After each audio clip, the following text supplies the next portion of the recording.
Muito boa tarde. Começa agora mais um Boletim Legislativo. Vereadores aprovam um projeto de lei que autoriza o poder público a implementar treinamentos de evacuação de emergência nas escolas públicas do município. Justiça Eleitoral faz alerta sobre e-mail com falsa convocação para mesário. Mulheres na ciência. Especialista fala sobre a necessidade de políticas públicas para ampliar a participação feminina.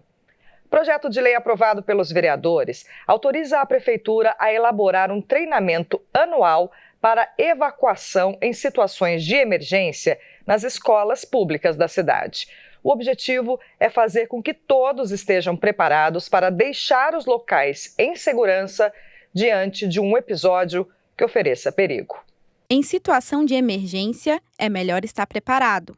Um cuidado que vai estar presente nas escolas públicas de São José é que um projeto de lei aprovado na Câmara determina que as instituições de ensino da cidade tenham um treinamento anual para evacuações emergenciais. De acordo com o texto, cada escola será responsável pelo próprio treinamento, levando em conta as normas técnicas da ABNT e do Código de Segurança contra Incêndio e Pânico do Corpo de Bombeiros. A partir do momento que os alunos estão, não só os professores, mas os alunos também estão treinados e têm o conhecimento desse projeto de lei, dessa exigência, facilita muito na questão de salvar vidas, porque o bombeiro normalmente ele é acionado para esse tipo de atividade, né, para situações que acontecem.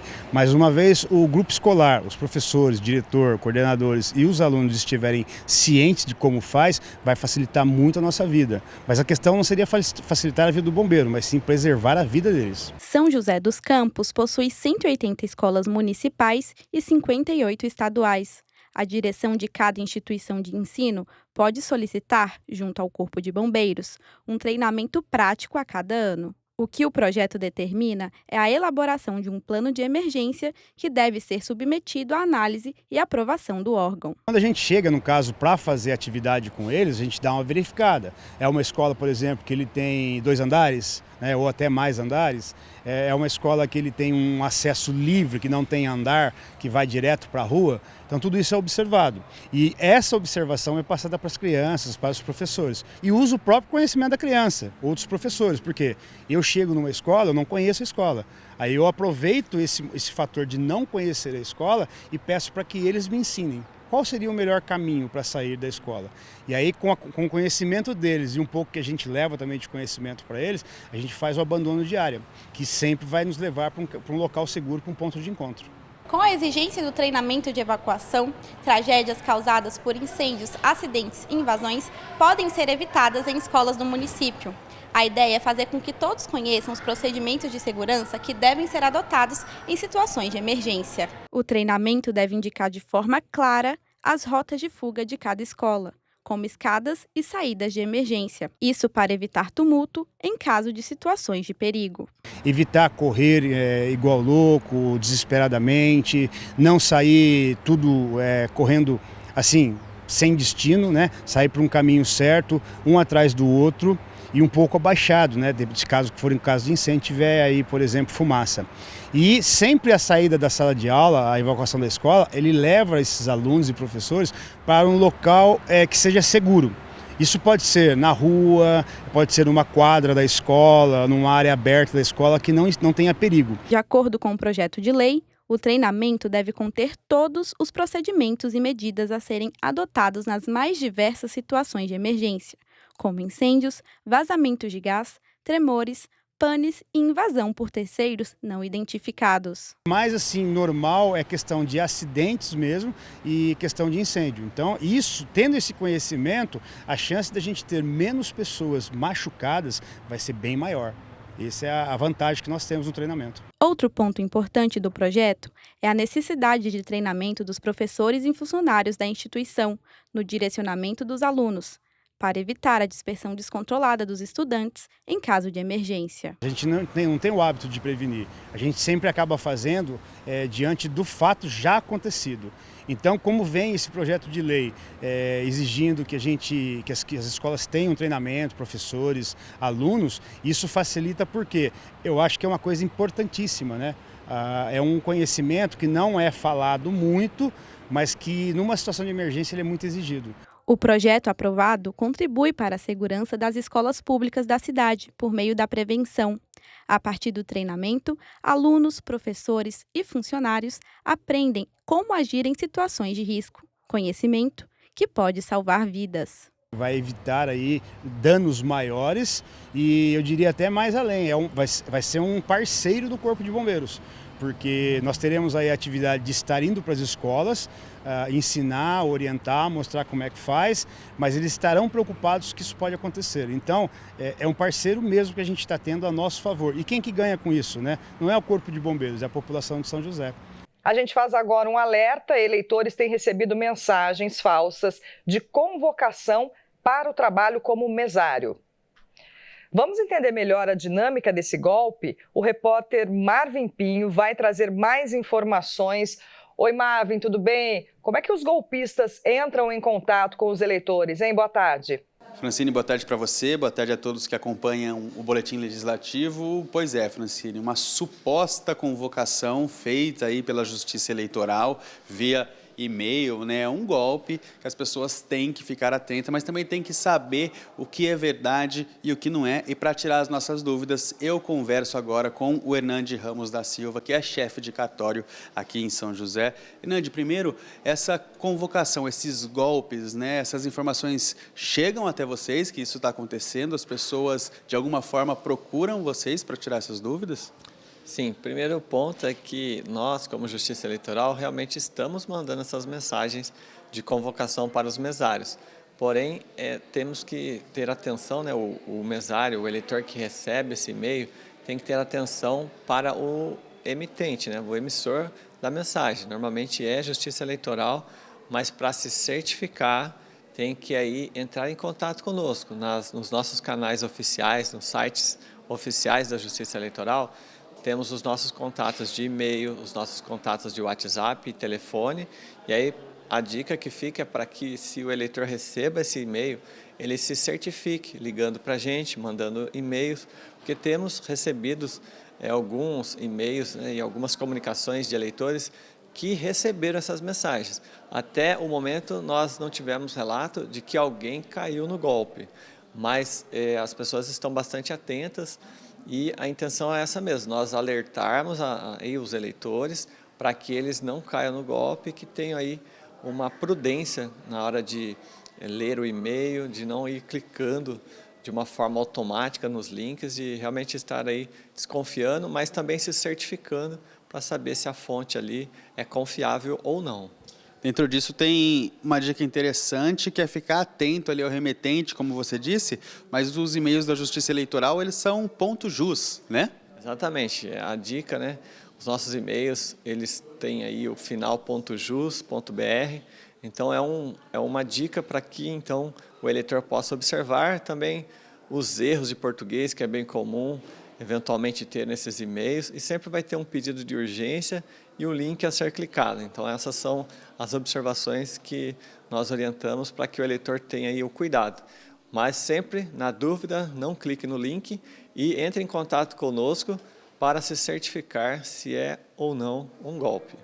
Na página da Justiça Eleitoral tem todas as formas de contato também, né? Que as pessoas, além de entrar em contato diretamente com vocês, também pode conferir ali se aquele é um e-mail válido, se o remetente é válido, né? Sim, dá para copiar aquele e-mail, não clicar no e-mail, copiar aquele link e colar ali no buscador da internet, e aí vai direcionar para uma página que pode ou não ser confiável, né? Normalmente não é confiável.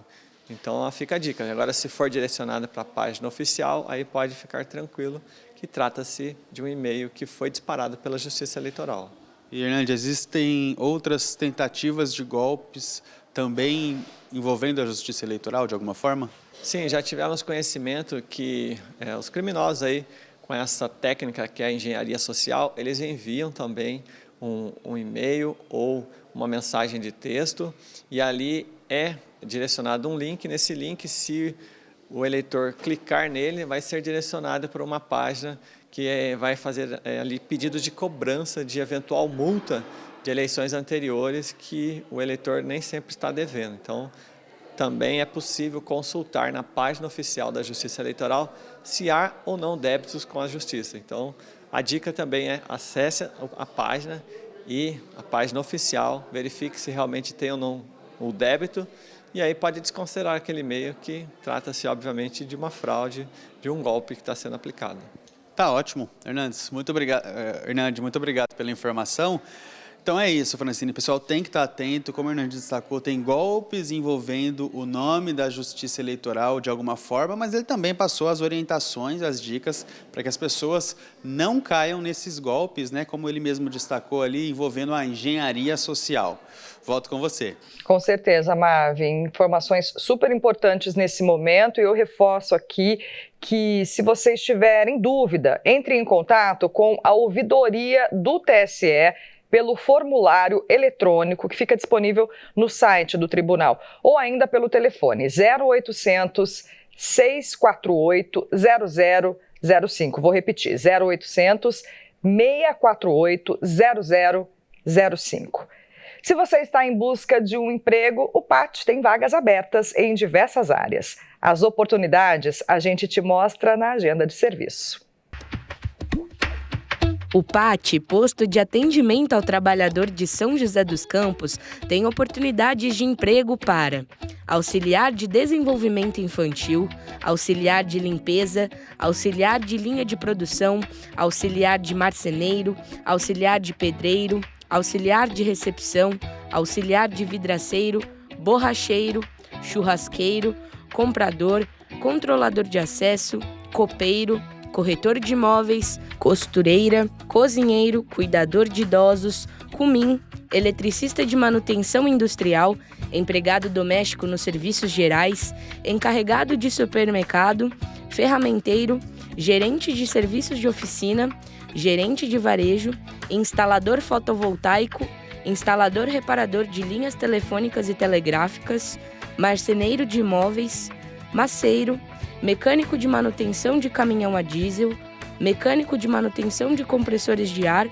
motorista carreteiro, oficial de manutenção predial, operador de teleatendimento ativo, operador de vendas, passador de roupas, pedreiro, promotor de vendas, recepcionista atendente, repositor de mercadorias, técnico de manutenção elétrica, técnico de operação eletrotécnica, técnico eletrônico, torneiro ferramenteiro, vendedor de serviços, vendedor interno, vendedor pracista e vidraceiro. E ainda há vagas para pessoa com deficiência nos cargos de auxiliar administrativo, auxiliar de escritório e operador de telemarketing. Para se candidatar é fácil, é só comparecer ao PAT levando o RG, CPF, carteira de trabalho e o cartão cidadão. O PAT fica na Praça Afonso Pena, número 175, no centro. A gente fala agora de empreendedorismo feminino. De acordo com a Fundação SEAD, o estado de São Paulo tem 2,5 milhões de mulheres à frente de um negócio. E para auxiliar na construção da independência financeira do público feminino, o governo do estado lançou uma linha de crédito especial. Mas antes da contratação do serviço, especialistas afirmam que é preciso planejamento. As pipocas gourmet foram a motivação para Priscila começar a empreender. Depois de ser desligada da empresa que trabalhava, ela começou a planejar a festa de aniversário da filha e não encontrou alguém que fizesse as pipocas. Dali surgiu a oportunidade. Fiz com uma receita da internet mesmo e depois, com o passar das vendas, eu percebi que eu precisava me profissionalizar. E aí a veia empreendedora foi surgindo e eu fui atrás de cursos, fui aprender as técnicas, fui aprender os ingredientes, fui me aventurar mesmo nesse ramo da confeitaria. Ela mergulhou de vez na área. Procurou cursos, estudou produtos e hoje já é uma referência regional. Recebe várias encomendas. Empreender virou uma paixão. Hoje eu prezo muito isso, a minha missão, os meus valores, que é realmente respeitar o meu cliente, levar um produto bom, com qualidade, né? Isso é primordial. Mesmo com propostas para voltar ao serviço CLT, a Priscila continuou empreendendo. Hoje não se vê fazendo outra coisa. É um produto muito simples, mas que com muito trabalho e amor a gente traz um produto muito bonito. Hoje você não pensa em deixar de empreender? Não penso, não está nos meus planos. Segundo a Fundação SEAD, o Brasil tem 32 milhões de mulheres empreendedoras. Só em São Paulo são 2,5 milhões. Apesar dos números expressivos, os desafios para mulheres que empreendem são vários. Muitas vezes, nas oscilações do mercado, a empreendedora se vê sem capital, sem dinheiro para pagar as contas. E aí, o que ela vai fazer? Muitas vezes ela não tem esse apoio, né, de buscar uma linha de crédito que tenha uma taxa de juros que ela consiga pagar e também ter uma carência, que isso é extremamente importante. Então, muitas vezes elas conseguem linhas de crédito, mas para começar a pagar daqui 30, 60 dias, não dá tempo dela comprar insumos, produzir e começar a vender. Então, esse é um dos fatores. Também, muitas vezes, dentro de casa, falta o apoio para a mulher, principalmente as que já são mães. Às vezes o esposo não ajuda, a família não apoia e ela acaba se equilibrando. Isso também atrapalha muito os resultados financeiros, porque ela deixa muitas vezes o negócio de lado para se dedicar àquelas coisas que a família poderia dar uma força e, nesse caso, ela se vê sozinha, sem apoio. Com o objetivo de fortalecer o empreendedorismo feminino e promover a independência financeira das mulheres, o governo de São Paulo passou a oferecer, desde o ano passado, linhas de crédito, que têm condições especiais e são voltadas exclusivamente às mulheres. Já foram mais de 250 milhões de reais nesse plano. Os programas oferecem crédito pré-aprovado de até R$200 mil. A solicitação do recurso é feita no site Desenvolve SP. E para que seja aceito, existem alguns pré-requisitos. Pelo menos metade do capital do empreendimento precisa estar na mão de uma mulher. O CNPJ não pode ser MEI. E a empresária deve ter alcançado ao menos R$81 mil de faturamento no ano anterior. É importante que a empreendedora tenha um objetivo muito claro com esse dinheiro para que ele não vire uma bola de neve. Então, antes dela procurar, dela buscar, ela tem que ter a clareza de quanto ela precisa, o que ela vai fazer com esse dinheiro. É para comprar equipamento, é para comprar matéria-prima, é para comprar mercadoria e o prazo, que ela também vai começar a ver retorno desse empréstimo para que ela comece a pagar e assim ela poder negociar com segurança, com clareza, sem se apertar e fazer com que isso vire um transtorno para ela a médio e longo prazo. Essa iniciativa do Estado é fundamental para incentivar as milhões de mulheres empreendedoras e também aquelas que sonham em tornar rentável algum serviço ou produto que fazem em casa. Eu acho que é assim fundamental, né, ter o governo olhando para nós mulheres, né, nós que criamos uma renda, né, muitas mulheres são arrimo de família, então isso é muito importante, vem para realmente realçar o trabalho das mulheres empreendedoras. Pois é, esse tipo de política pública afirmativa é fundamental para reduzir as desigualdades do mercado, essas desigualdades que existem entre homens e mulheres. E um outro desafio é ampliar a participação feminina na ciência. Esse é o assunto do Boletim Entrevista de hoje.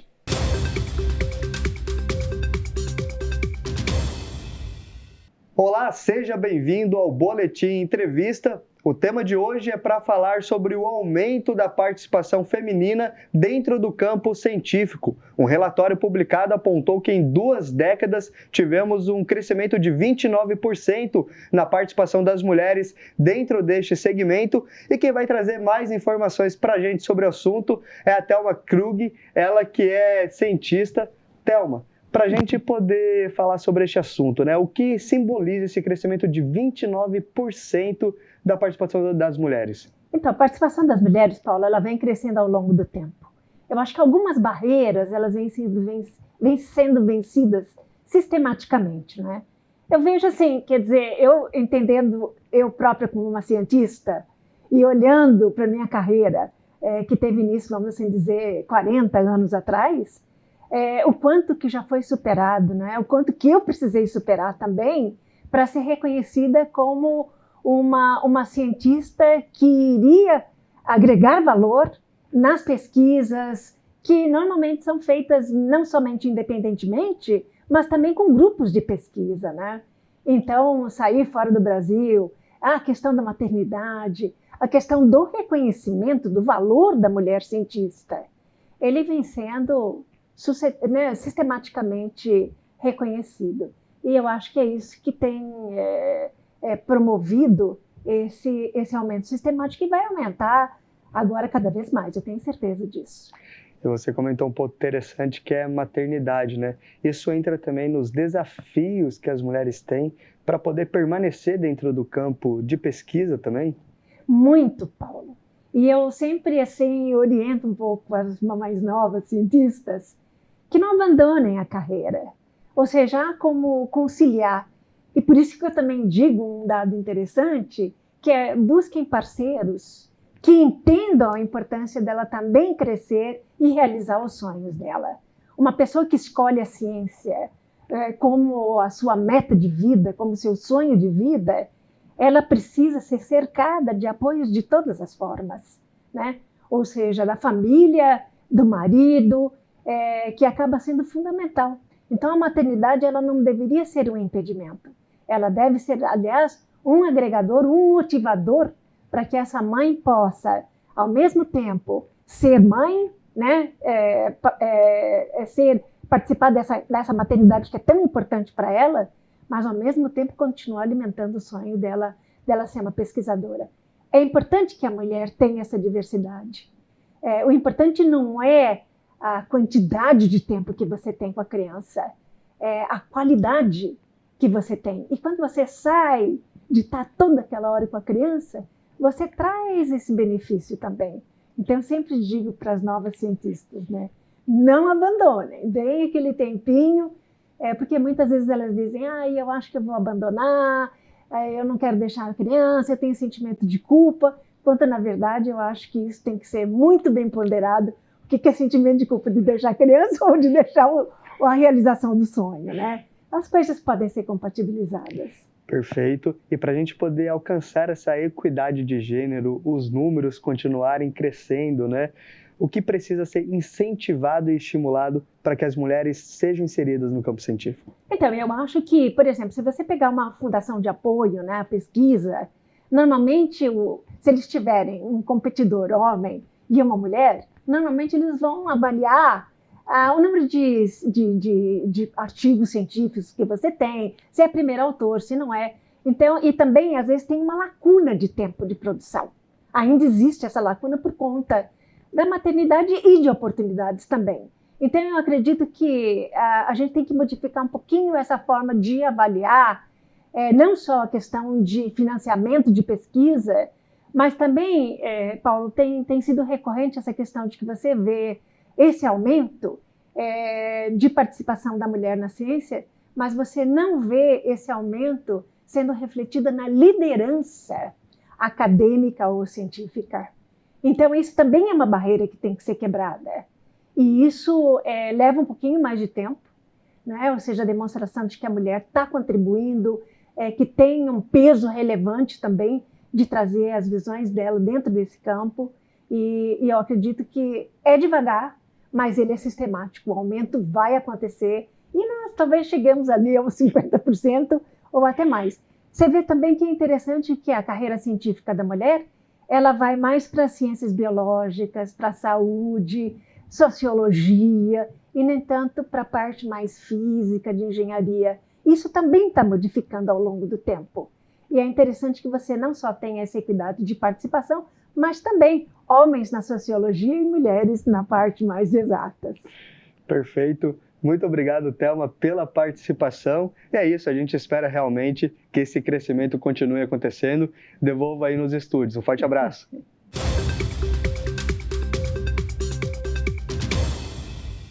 E toda terça-feira a gente abre espaço para falar de bem-estar aqui no Boletim.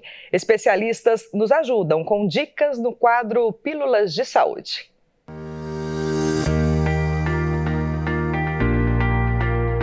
Olá, eu sou a doutora Lívia Paulucci, sou médica gastroenterologista. Você sabia que ter um estilo de vida saudável é necessário para a saúde do seu fígado? Se alimentar de forma correta, evitar alimentos gordurosos, evitar bebidas alcoólicas e estar sempre fazendo exercício físico. de maneira regular, de maneira adequada. São medidas muito importantes para a boa saúde do seu fígado. Lembrar também que ter as suas doenças do corpo todo bem controladas, acompanhando com um médico, seja doenças comuns, hipertensão arterial, diabetes, colesterol elevado, eles estando de forma controladas, acompanhando com o seu médico, vai ajudar muito a saúde do seu fígado.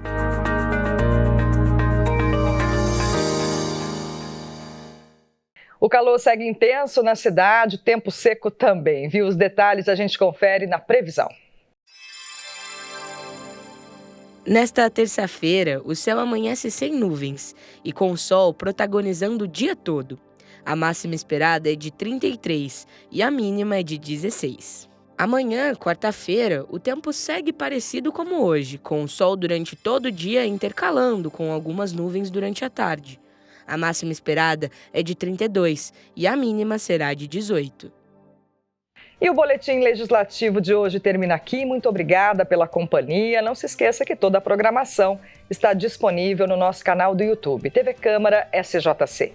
A gente volta a se encontrar amanhã. Até lá!